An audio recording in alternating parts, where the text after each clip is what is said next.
Çoğulup şu bugünkü bol жатқан qırdalga жараша өзүбүздүн пикирибизди билдирип коелук дедик да. Мына өзүңүздөргө белгилүү болгондой бүгүн бийлик туура эмес иштерди аткарып, ошонун артынан мына Садыр Жапаров бийликке келип, ошого тоскоолдуктар болуп атат. Мисалы, Алмазбек Атамбаев,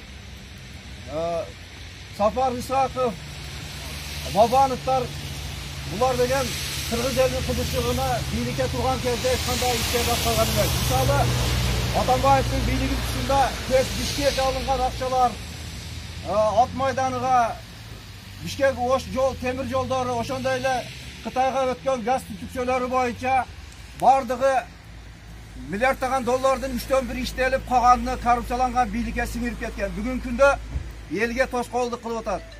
Биз Садыр Жапаровдун саясатын колдойбуз. Себеби Садыр Жапаров кыргыз элинин кызыкчылыгы үчүн Кумтөрдү ошондой эле баягы хвостохранилищаны көтөрүп 5 миллиард доллар дүйнөлүк сотко беребиз деп ошентип көтөрүп аткан кезде буну күнөөсүз камалган да. Негизинен кем байлыктар кыргыз элинин кызыкчылыгына иштебей жатат бүгүнкү күндө. Мамлекеттик бюджет карыз менен жабылып, кем байлыктарды итбекерге сатып, мамлекетибиз өнүкпөй, ушул жерде турган Кыргызстандын эли ар бири бүгүнкү күндө 1000 долларга жакын карыз. Ошол Садыр Жапаров көтөрөм деп аракет кылып атат. Ошого биз мүмкүнчүлүк беребиз. Ошого ишенебиз. Ошону колдойбуз биз. Мисалы, эгемендик алгандан бери баш мыйзамыбыз, ошондой эле кем байлыктар боюнча мыйзамдар кыргыз элинин кызыкчылыгына алынган эмес. Мына Садыр Жапаровго биз ишенебиз. Келечекте ошол баш мыйзамдар, ошондой эле кем байлыктарды иштетүү боюнча мыйзамдар кыргыз элине пайдасына алынат. Мамлекеттик бюджеттер карыз менен эмес, ошол өндүрүлгөн продукциялардын эсебинен жабылат деген биздин үмүт тилегибиз бар. Урматтуу туугандар, Садыр Жапаровду колдойбузбу? Колдойбузбу?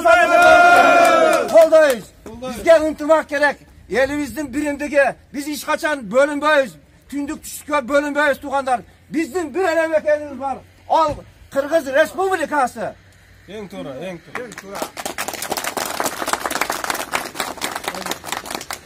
Так, урматтуу мекендештер.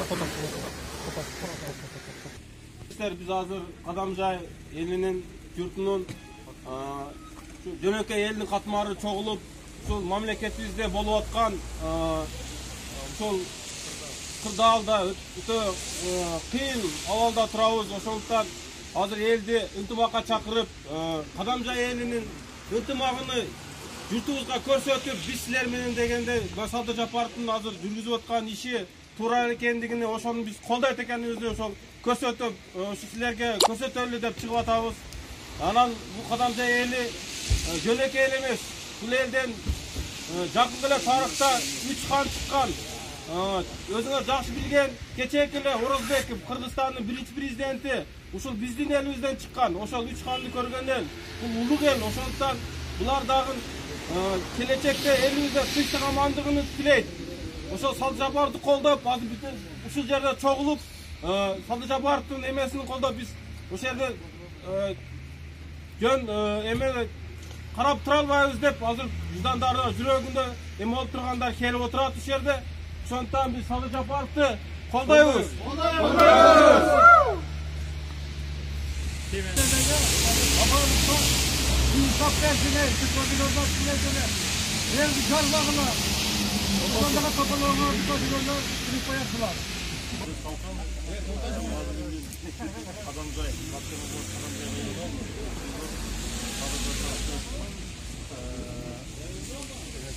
Колдоп, саясатын колдоп, мындай отурабыз.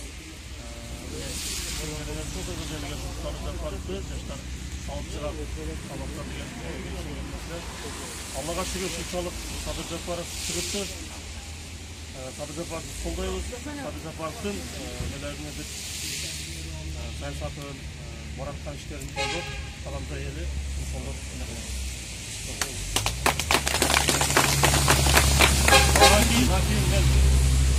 бұл күндік түштіп бөліп жарылай, бұл күндіктен түштен дұрай, Садыр Жапаровды колдой берели.